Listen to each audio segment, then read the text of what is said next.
Hello and welcome to Indus News live from Islamabad. I am Muneeb Hamid with the news of this hour. Let's begin with the top stories first.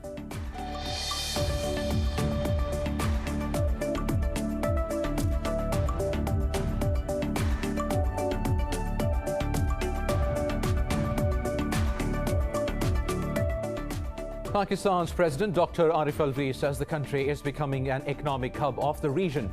Addressing the inaugural session of the International Maritime Conference, Alvi said, Aman Exercise 2021 is in line with Pakistan's vision for peace and stability. Meanwhile, Naval Chief Admiral Amjad Khan Niazi said, China-Pakistan Economic Corridor will stimulate regional economic transformation.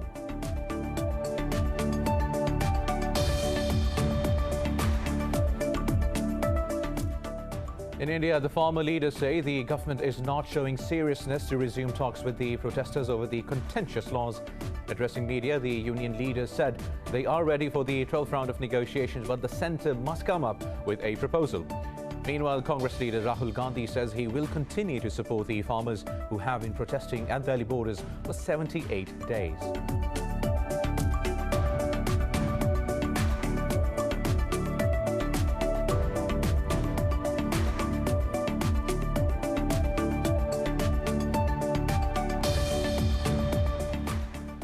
The United Nations rights body has unanimously adopted a resolution on Myanmar calling for the restoration of the democratically elected government. It added, all those detained arbitrarily, including State Councillor Aung San Suu Kyi, must be immediately and unconditionally released. Thousands have taken to the streets across Myanmar for the 8th straight day to protest against the military coup.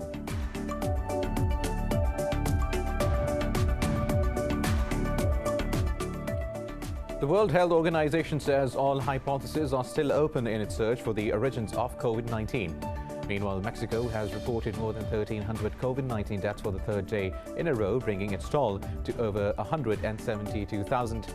In Pakistan, 58 more people lost their lives, while over 1,200 tested positive for the virus overnight. The country's death toll has reached 12,276.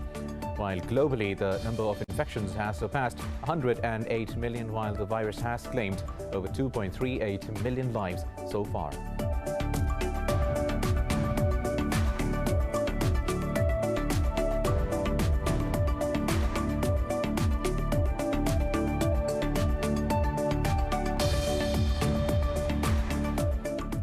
And in cricket, Pakistan are set to face South Africa in the second T20 International on Saturday at Gaddafi Stadium in Lahore. The Green Caps lead the three-match series 1-0.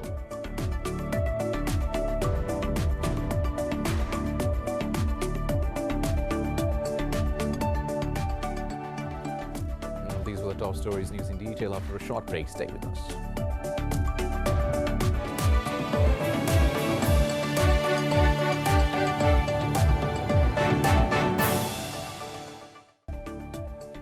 Welcome back. Now let's have the news in detail. The World Health Organization says all hypotheses are still open in its search for the origins of COVID-19. Meanwhile, Mexico has reported more than 1,300 COVID-19 deaths for the third day in a row, bringing its toll to over 172,000. While globally, the number of infections has surpassed 108 million, while the virus has claimed over 2.38 million lives so far. More on coronavirus in this report.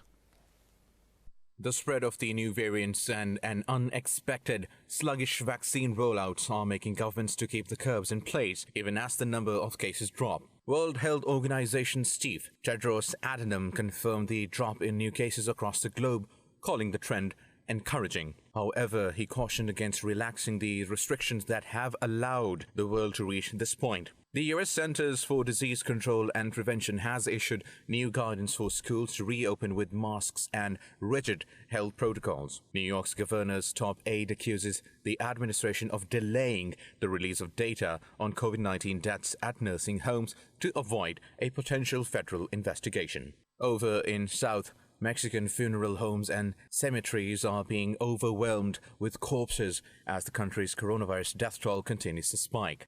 We're talking about approximately 18,000 graves which have occupied a little more than 40% of the cemetery. But yes, we hope that it does not happen, that we don't get to the point where we have to use a mass grave. Italy is extending its travel ban between regions by another week, while Portugal is set to extend its border controls until March. France's health authority has become the first to recommend that only one dose of the vaccine can be administered to people already infected. In the United Kingdom, the reproduction number of R value of the virus has fallen below 1 for the first time since July. The lower house of the parliament in the Czech Republic has refused to extend a state of emergency as the country deals with a highly contagious variant.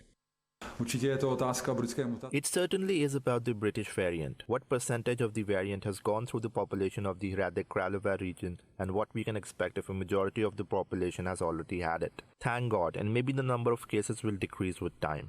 If not, then the situation can become very dramatic. Australia's state of Victoria has entered a 5-day lockdown as authorities race to prevent a third wave sparked by the variant first found in the UK. Meanwhile, a new study by the Cleveland Clinic team found that vitamin C and zinc do not do anything to help coronavirus patients. Now in Pakistan, 58 more people have lost their lives to COVID-19, raising the death toll to 12,276. The Health Ministry says 1,262 people tested positive for the virus overnight. The ministry said the total number of cases detected in the country has crossed 561,000. Meanwhile, over 523,000 people have recovered from the disease so far. The number of active COVID-19 cases in the country has topped 25,000. The ministry said nearly 1,700 patients are in critical condition. Now moving to Afghanistan, where at least 4 security force members, including a commander, have been killed in eastern Kunar province. Officials said an explosive targeted the police commander in the Chapa Dera district. A police spokesperson said 7 police personnel were injured in a separate blast in southern Kandahar province. It said a car packed with explosives targeted a police outpost in Arghanandab district. Authorities said a school and a number of nearby houses were damaged in the attack. Earlier, 3 civilians were wounded in a roadside bomb blast in the city of Jalalabad. So far, no group has claimed responsibility for the attacks.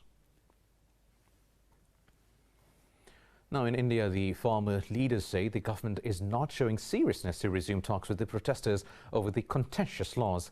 Addressing media, the union leaders said they are ready for the 12th round of negotiations, but the centre must come up with a proposal.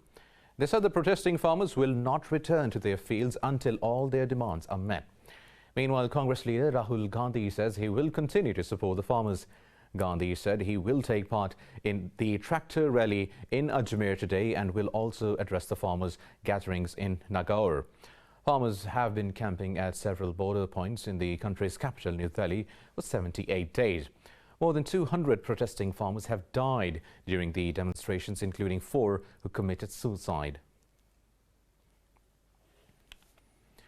Now, the UN rights body has unanimously adopted a resolution on Myanmar calling for the restoration of the democratically elected government. The resolution read all those detained arbitrarily, including State Councillor Aung San Suu Kyi, must be immediately and unconditionally released. The United Nations said it is essential that life-saving humanitarian assistance continues to be delivered in Myanmar. The US urged the UN member states to target Myanmar's coup leaders with sanctions to promote their accountability. Myanmar's envoy said the resolution is not acceptable. Now, this comes as thousands of protesters took to the streets across Myanmar against the coup for the 8th straight day. Meanwhile, parliamentarians from Myanmar have called for a UN probe into rights abuses by the military. Now, the Saudi-led military coalition in Yemen says it has intercepted and destroyed an armed Houthi drone. Coalition spokesperson Colonel Turki Al-Malki said the drone was headed towards the Abha International Airport. Turki Al-Maliki said the Houthi terror attacks are systematic and deliberate attempts to target civilians. This comes days after Houthis' drone attack at the same airport set ablaze a plane.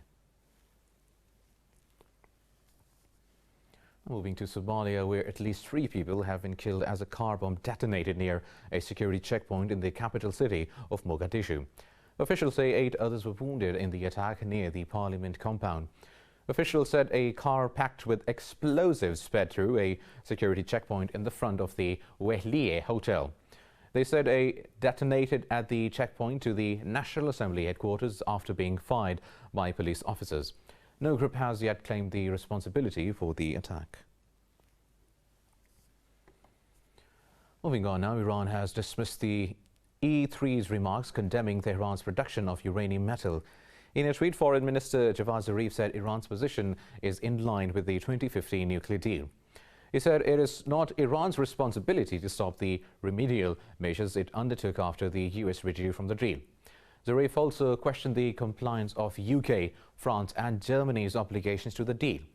Earlier, London, Paris and Berlin called on Iran to stop all activities that violate the 2015 nuclear deal. In a joint statement, the three powers said Iran has no justification for producing uranium metal in violation of the accord. Italy's new government, led by former European Central Bank chief Mario Draghi, is set to be sworn in today. Italy's President Sergio Mattarella asked Draghi to be Prime Minister after party wrangling brought down the previous administration. In a press conference, Draghi unveiled a cabinet with a mix of technocrats and politicians from his broad coalition. This will be Italy's third administration in less than 3 years and will face votes of confidence in both houses of parliament from Monday. Draghi is tasked with tackling the coronavirus health crisis and rescuing the Italian economy from the worst recession since the Second World War. Now, the United States says it is re-engaging with its G7 allies to help steer the global economy out of its worst slump. Addressing a G7 meeting virtually, Treasury Secretary Janet Yellen reiterated Washington's commitment to multilateralism. Yellen said the U.S. places a high priority on deepening its global engagement and strengthening alliances. She called for continued financial support to secure the recovery, saying the time to go big is now. The G7 peers also emphasized ensuring the sustainability of public finances. They also called for reaching an international solution to the tax challenge of the digital economy and declared it a key priority. Former U.S. President Donald Trump's lawyers have termed the incitement of insurrection charge against him a monstrous lie. Their remarks come a day 4 of Trump's impeachment trial as they presented evidence in the U.S. Senate. Lawyer Michael Van der Veen said the impeachment proceedings are a politically motivated witch hunt by the Democrats. Van der Veen argued that telling the crowd they needed to fight like hell was simply a political speech. He said the trial is an effort to not just smear Trump, but the 75 million Americans who voted for him.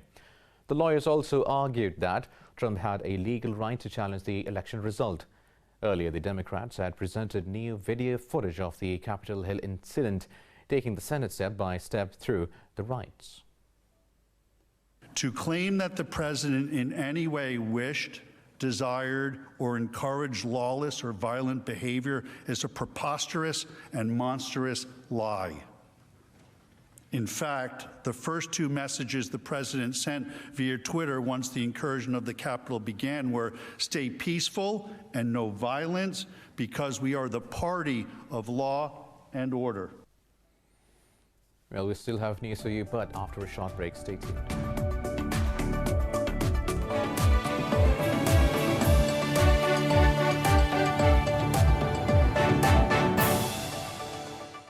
Welcome back now. Moving on with the news stories. Pakistan's President Dr. Arif Alvi says the country is becoming an economic hub of the region. Addressing the inaugural session of the International Maritime Conference, Alvi said Aman Exercise 2021 is in line with Pakistan's vision for peace and stability. He said blue economy is the future of the world. However, the exploitation of marine resources should benefit all. Alvi added that Pakistan aims for morality-based international cooperation. Meanwhile, Naval Chief Admiral Amjad Khan Niazi said China-Pakistan Economic Corridor will stimulate regional economic transformation. He said the project will relieve China of its Malacca dilemma. Admiral Niazi also thanked the navies of 45 states for their participation in Aman 2021 exercise.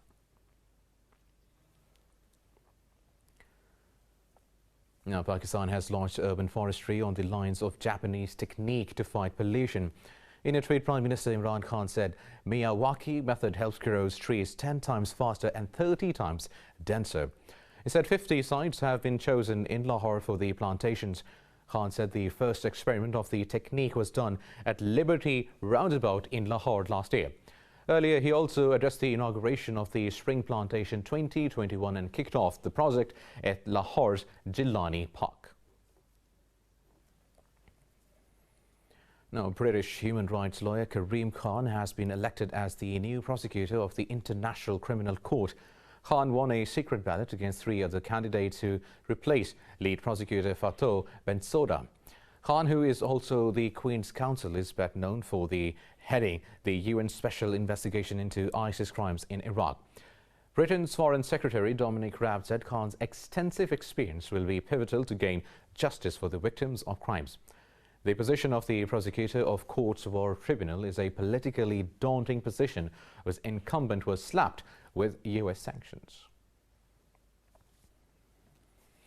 The United Nations has urged the United States to relax Venezuela-related sanctions. UN Special Rapporteur Elena Johan said the US and EU curbs on Venezuela are worsening its humanitarian crisis. In a report, Johan called for granting Venezuelan government access to funds frozen in the US, UK and Portugal. She also called for the implementation of cooperation agreements between Venezuela and the Human Rights Office. While recognizing the devastating effect of unilateral sanctions on the broad scope of human rights, especially the right to food, right to health, right to life, right to education, and right to development, I call the government of Venezuela and the Office of High Commissioner for Human Rights to implement fully cooperation agreements signed between them. Meanwhile, the Venezuelan opposition has labeled the UN recommendation as regime propaganda. Now, moving on to Chile, where hundreds of anti-government protesters hit to the streets of the capital, Santiago, calling for an end to inequality. Police in riot gear used water cannons and tear gas to disperse the demonstrators. The protesters have been calling for reforms to existing pension, healthcare and education systems. The South American country has seen protests against stark inequality for over a year now. Chileans voted in favor of a new charter to replace the country's Pino-Cat-era constitution in October last year. Meanwhile, in Ecuador, the election authority says it will conduct a partial recount of the presidential poll following a request from 2 candidates. The 2 are vying for the right to face left-wing economist Andrés Arauz in April's presidential runoff. Election Council President Diana Atamaint said a recount will be carried out in Guayas province, where the outcome was strongly questioned. In a statement, Atamaint said 50% of the vote in 16 other provinces will also be reviewed. She added the final result will be announced after the completion of the review process, which is part of the electoral package. 100% of the voting of province of Guayas will be reviewed, including the ballots with inconsistencies. Secondly, we will review 50% of the voting in 16 provinces. It is important to emphasize that it is a process of reviewing the votes within the electoral package. Well, Perez claims there was wrongdoing during the ballot, and a recount will offer a chance to show that there was no fraud. Now, the Lunar New Year has begun in Asian countries like China, South Korea and Vietnam to mark the first new moon of the lunar solar calendars. According to the Chinese zodiac, this is the year of the ox, bidding farewell to the year of the rat. Let's find out more in this report. The 15 days of festivities begin with a reunion family feast of traditional food on New Year's Eve and culminate with the Lantern Festival. People gift each other money wrapped in red envelopes, which signifies the arrival of good luck. Streets of several cities have been adorned with colorful in-season flowers to welcome the Chinese New Year. This show has a history of more than 100 years. We must continue to pass it on, and we shall never lose it. This year's festivities are held in accordance with strict coronavirus measures to contain its dispersion. China has discouraged holiday travel after recent outbreaks forced widespread testing and quarantine requirements. I am thinking of my family. That is, I do miss home quite a lot. But on the other hand, we have to think of everyone during the pandemic. This is understandable, so I decided not to go back this time. As it waves goodbye to the year of the rat and welcomes in the year of the ox, China has largely brought the virus under control. Pakistan has sent festive greetings to Chinese people in celebration of the Lunar New Year and hailed Beijing's support amid the pandemic.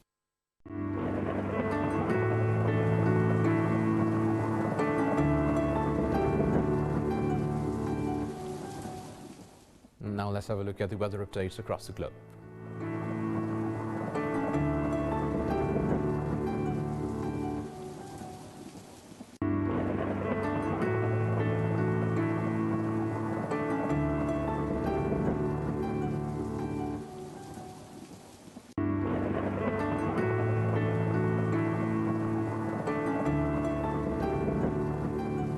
Well, that is all for now. For the latest updates, you can find us on social media at Indus.News.